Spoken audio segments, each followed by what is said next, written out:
rest of the group continue with their crossing as the armored giants devour their companion. It's like the crocs are just tree trunks.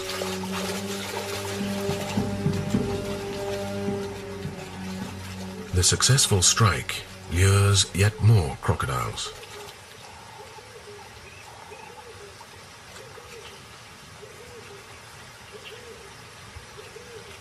The remaining gazelle seem undeterred.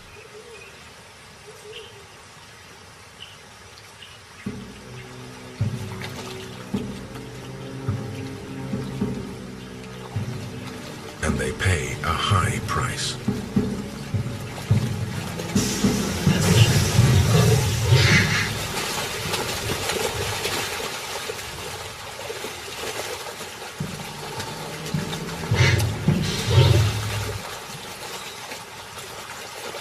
Five dead in 10 seconds.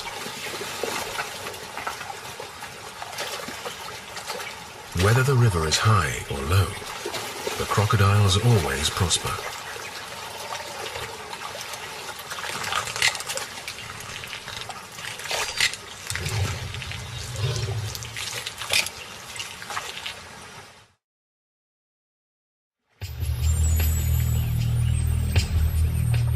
As well as being a bringer of life, the river is host to hundreds of huge, stealthy crocodiles.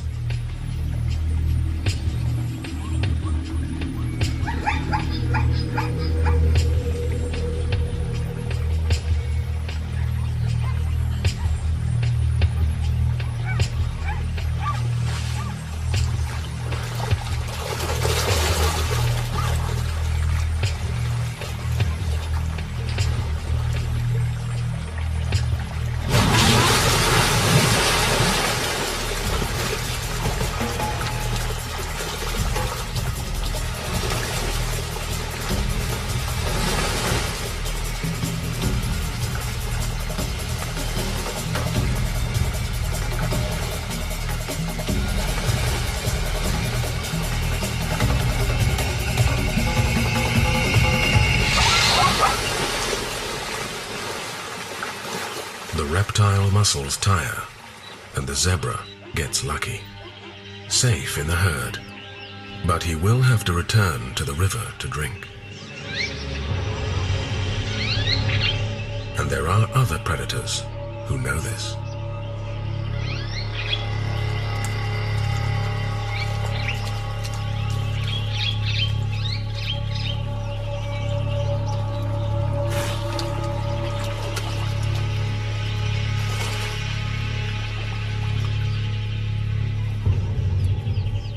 This lioness gets closer here than she ever could in open grassland.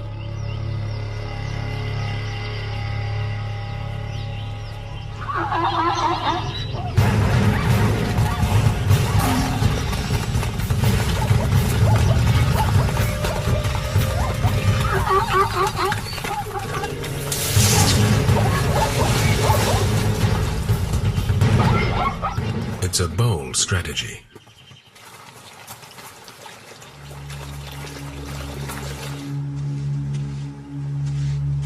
And she's paid the price. Her left front foot has been twisted on the uneven ground.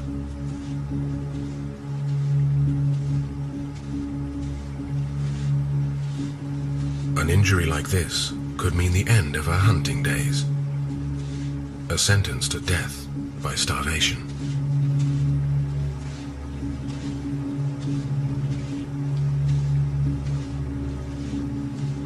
But she can put weight on it.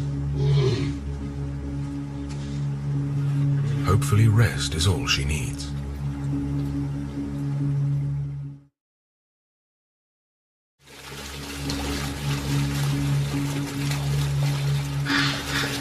Thompson's gazelles frequently try to cross the river, driven by an instinct to seek out new pasture.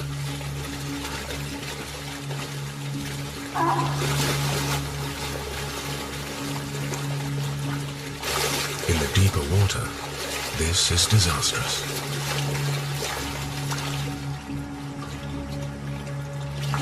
The crocodiles squabble over the tiny gazelles, but not for much longer.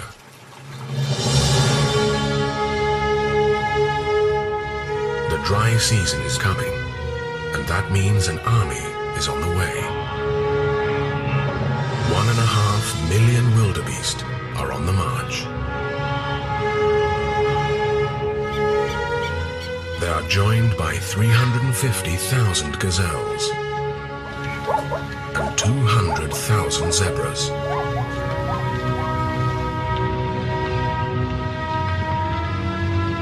It's the largest mammal migration on Earth. They've spent the wet season in the short grass plains of the Serengeti. Once the rains stop, the grasslands are soon exhausted. So these 2 million grazers head north to seek out the long grass plains. After 100 kilometers in the blistering heat, they're almost there. Only the Mara blocks their path.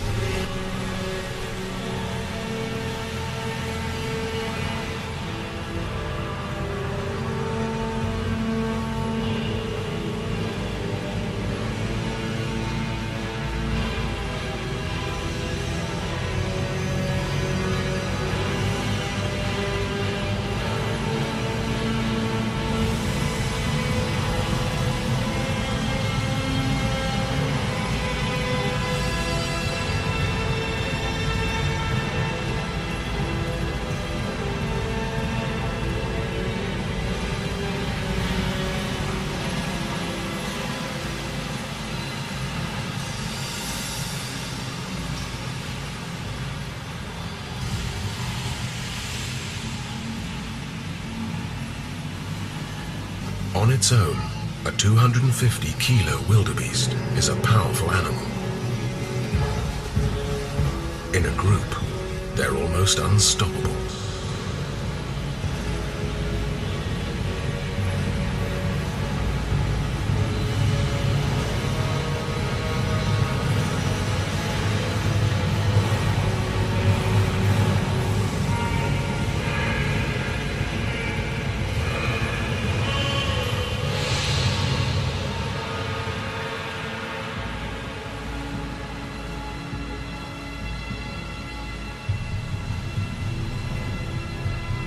The sheer weight of numbers overwhelms the crocodiles.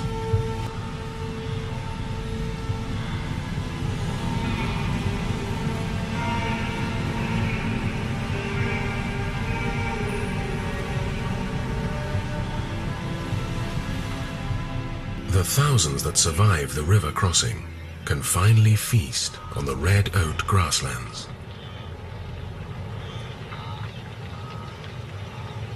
But they're not the only ones thinking about food.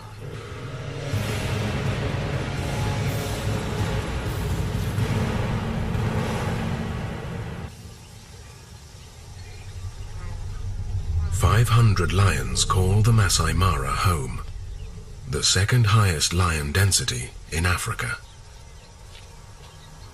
Family prides are made up of 5 or 6 related females, with assorted males on the periphery. They time their breeding so that when the herd arrive, their cubs are adolescents, an age when their appetite is at its greatest. And lions are not the only predators.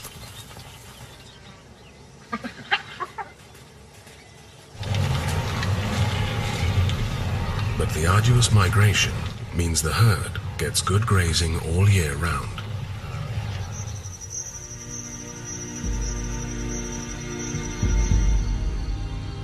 The numbers are truly vast.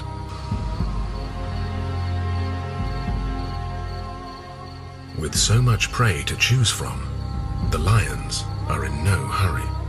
They wait for night to fall. Now they can get close to their quarry without being seen.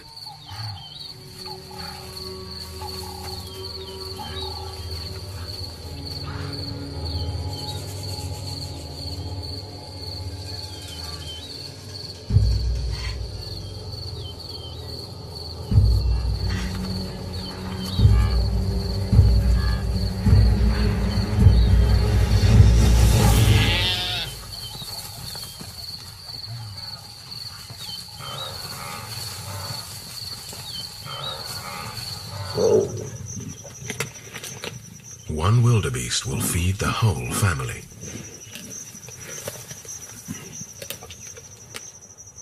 The huge number of predators has little impact on the herd. It's the well-watered plains they rely on. Without them, the migration circle would be broken. Without the Mara, the huge herds could not exist.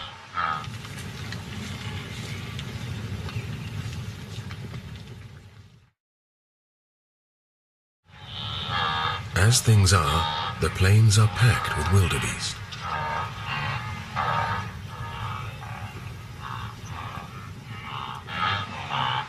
And at the start of the dry season, more arrive every day.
Vultures begin to gather.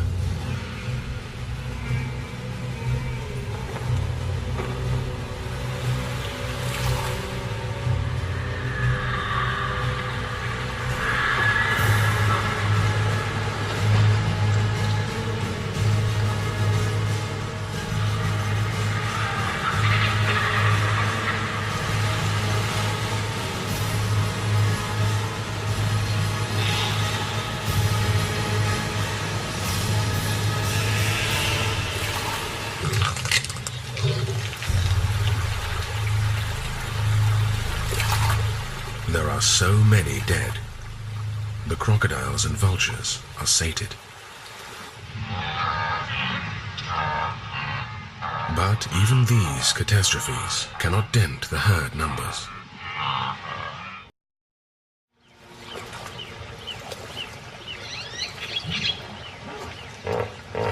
Sandbanks offer the perfect place for hippos to take a nap.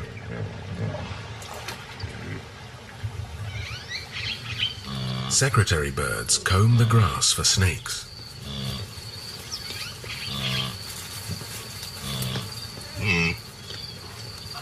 They're joined by migrating wildebeest. Some spend the whole dry season here, shunning the crowds that gather to the north.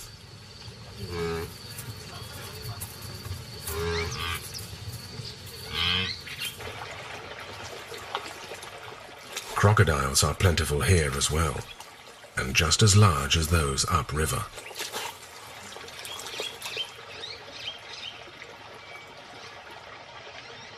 Which is why younger crocs keep to ponds.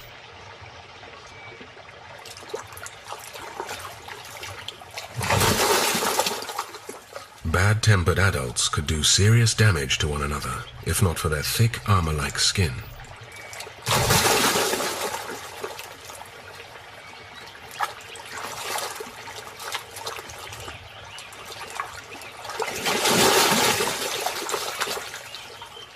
The fish are smaller in the ponds, but they're free from fighting adults.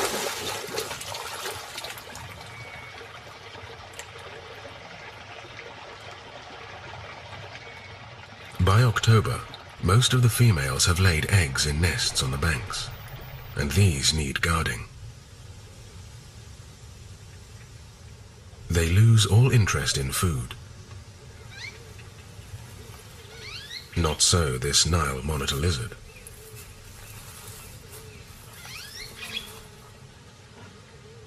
The banks are popular hunting ground for egg thieves. So for days on end, the females lie by their nests, unmoving.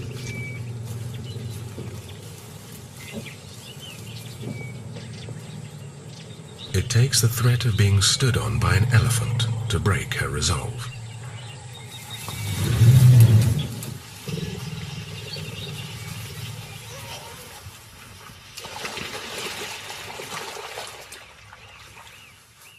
Once unguarded, it's not long before a Nile monitor finds the cache.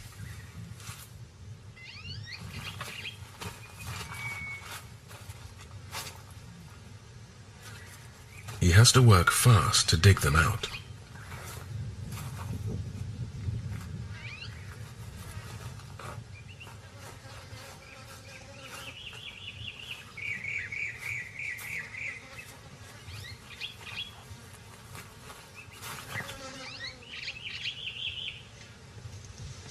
He only stops digging to listen out for a returning, irate mother.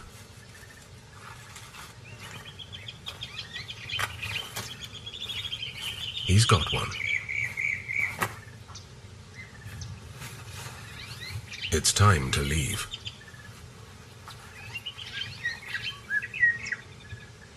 Once the nest has been opened, there's an opportunity for other scavengers, like this slender mongoose.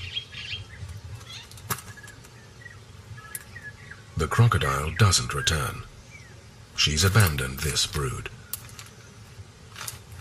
When the monitor returns, he can take his time. He's so bold he swallows the egg while still in the nest.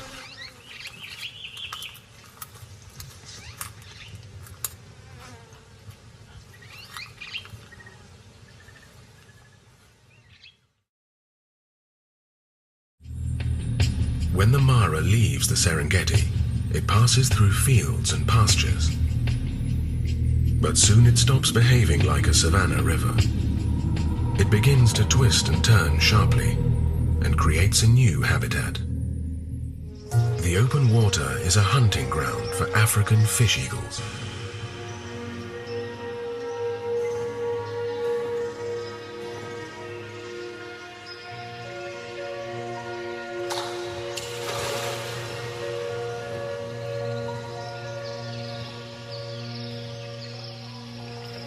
Today, some fishermen brave the labyrinth of the swamp.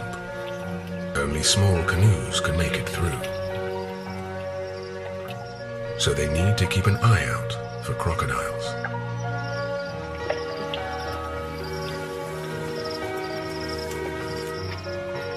In the wet season, fish are plentiful. It's worth braving the swamp. In the dry season, catches are small. Certainly not enough to make a living.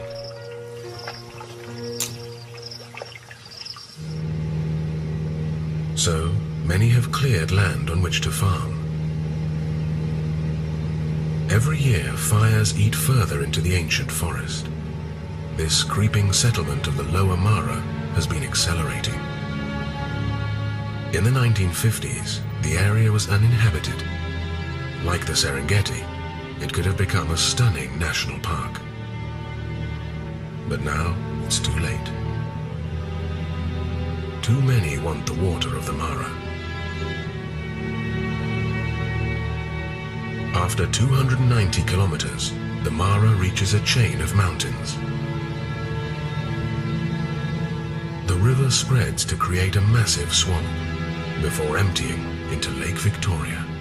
The land here is also being eyed longingly for agriculture. But the problems at this end of the river are not the biggest the Mara faces. Changes in the headlands could threaten its existence. In 1995, this was a thick canopy of treetops that stretched from one horizon to the other.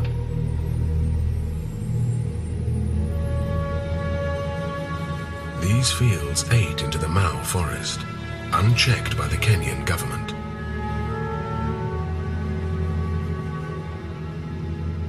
In 1902, the Mau Plateau was protected as a water catchment area.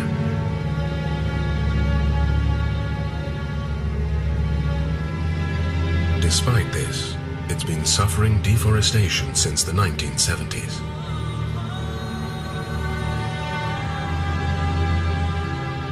Of the original 4,000 square kilometers of pristine forest, only half remains. Until recently, it was common in Kenya to buy political favors with public land. Parts of the Mau forest fell into private ownership.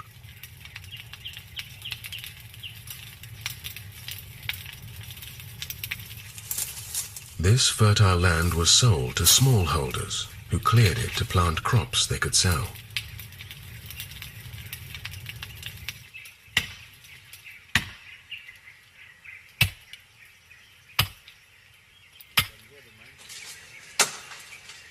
Without the shade from the trees, the ground dries out. Valuable topsoil gets washed away by the rain.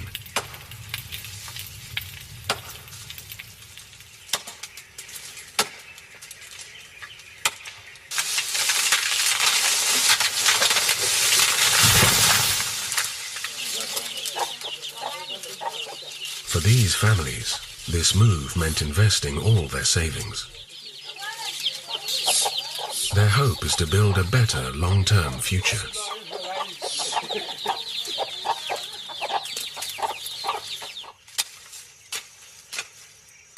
But for all their hard work, they'll need the land to stay fertile, and that's unlikely.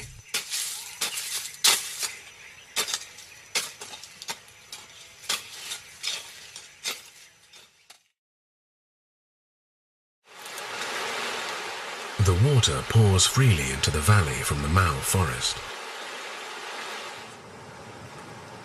The forest that soaked up the rains and released the water gradually is no longer there. Kenyan scientists take regular readings of flow rates, and the results are alarming. The water flow is fluctuating much more than it ever has. What's more, 60,000 tons of fertile soil washes into the river every year. It's a lot for the Mara to deal with. And there are new demands on the river.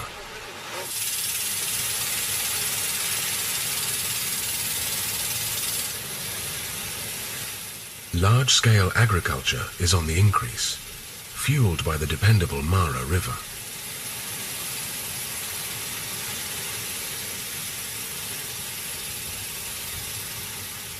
In dry years, 25% of the water has been taken to service farming.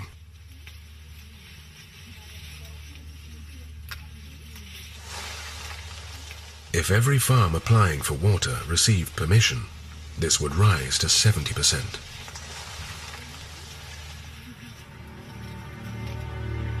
The deforestation upstream means water levels now drop sharply in the dry season.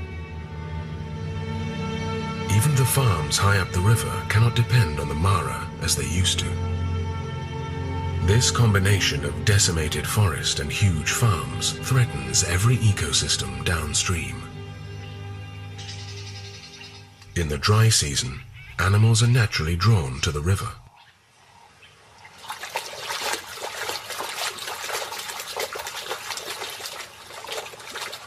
When the levels are this low, Grant's gazelles can easily wade across.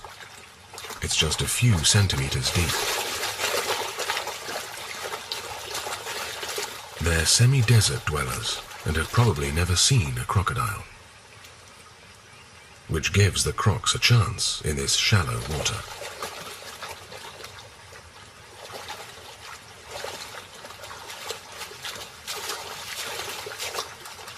Levels as low as this used to be unusual, but this is now a typical dry season.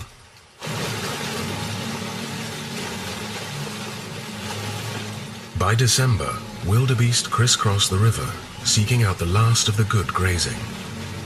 The Mara is no longer the barrier it was. The crocodiles are much easier to avoid.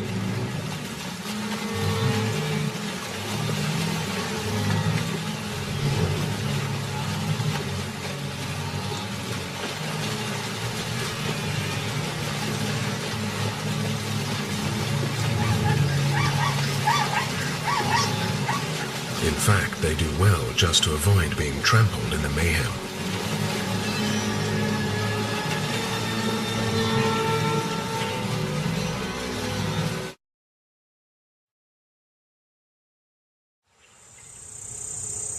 Every year, the Mara sinks deeper into its riverbed. The mud basins grow larger. Thin trickles of water weave through rocks.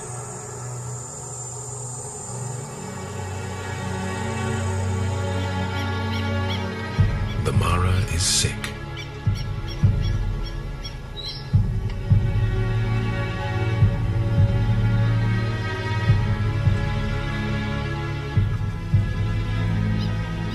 Could this be its future?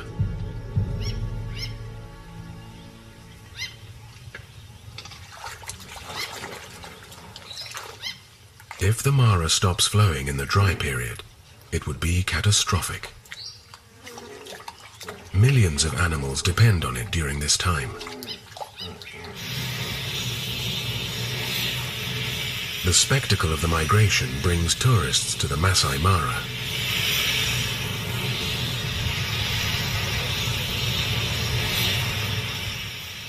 In the high season, dozens of planes land every day.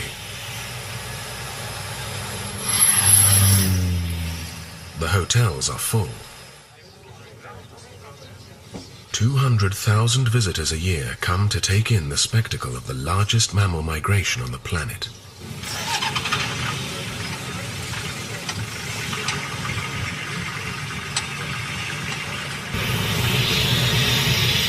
Tourism has become a vital industry in East African countries like Kenya. Thousands of jobs and millions of dollars will be lost if the herds stop coming. It's a financial pressure that works in the Mara's favor. Thankfully, the Kenyan government is now fighting the previous culture of corruption. The clearances that were widespread are being halted. Land titles sold illegally are no longer recognized. In 2005 alone, 10,000 settlers were evicted.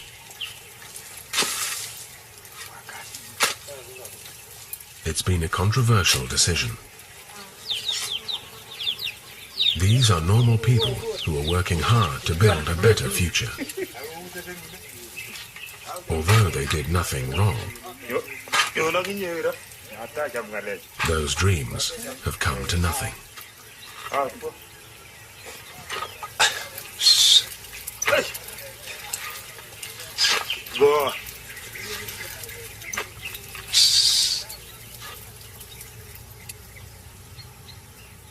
They leave behind desolate, overgrown small holdings.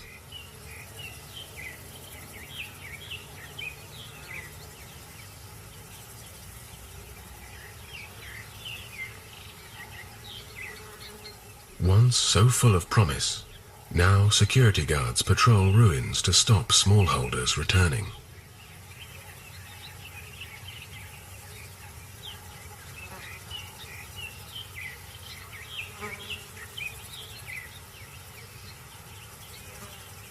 It's been a hard decision to make, for in the short term, everyone loses, especially the poorest.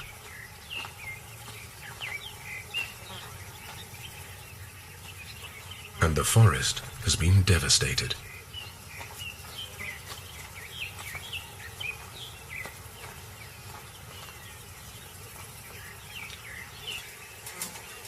But time is a great healer.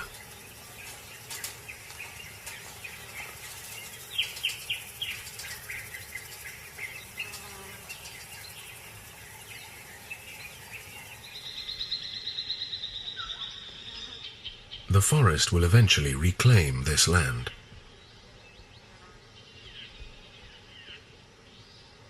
And a line has been drawn. Short-term gain cannot be allowed to cause long-term catastrophe.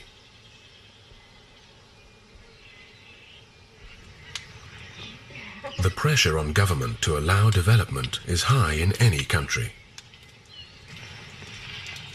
For a poor country like Kenya, resisting economic growth is even tougher. Stopping the encroachment has been a massive achievement.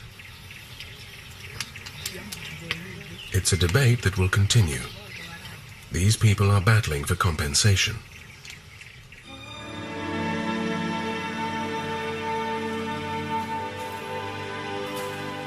The crocodiles continue about their business.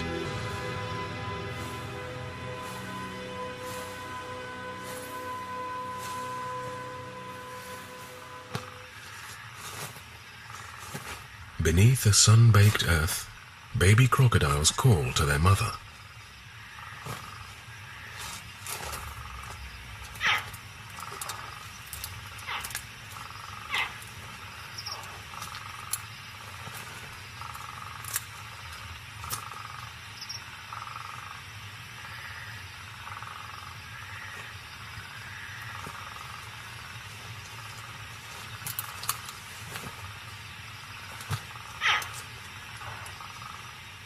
One at a time, she lifts them tenderly into her mouth, without a scale being harmed.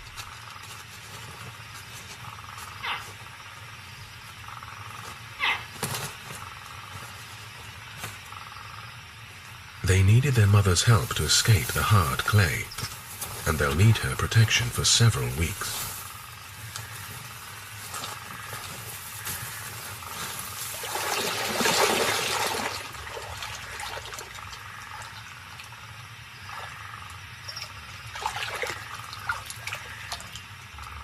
To the other crocodiles, they're a tasty morsel.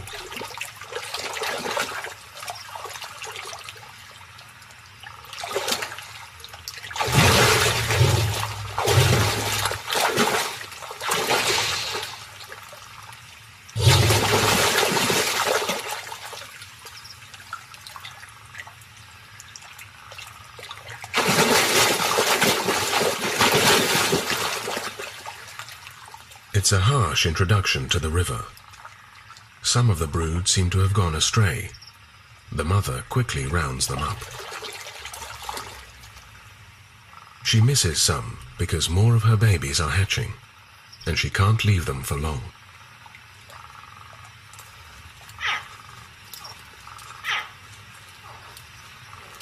These baby crocs don't know how the Mara used to be, or what its future holds.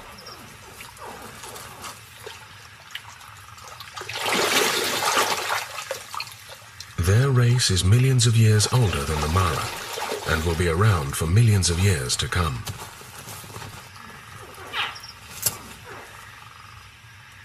They have proven themselves as great survivors.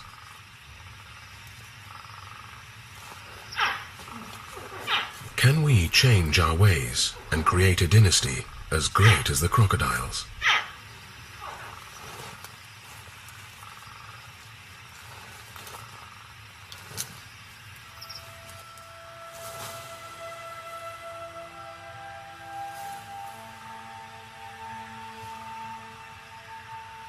The fight to keep the Mara flowing is not about a single species, or even a single river. It's a fight to save one of the last great ecosystems on Earth, and to save its spectacular migration. The survival of these herds will not be decided by predators. All those that depend on the Mara must cease doing battle and learn to share her gift of water. Has mankind learned that lesson in time?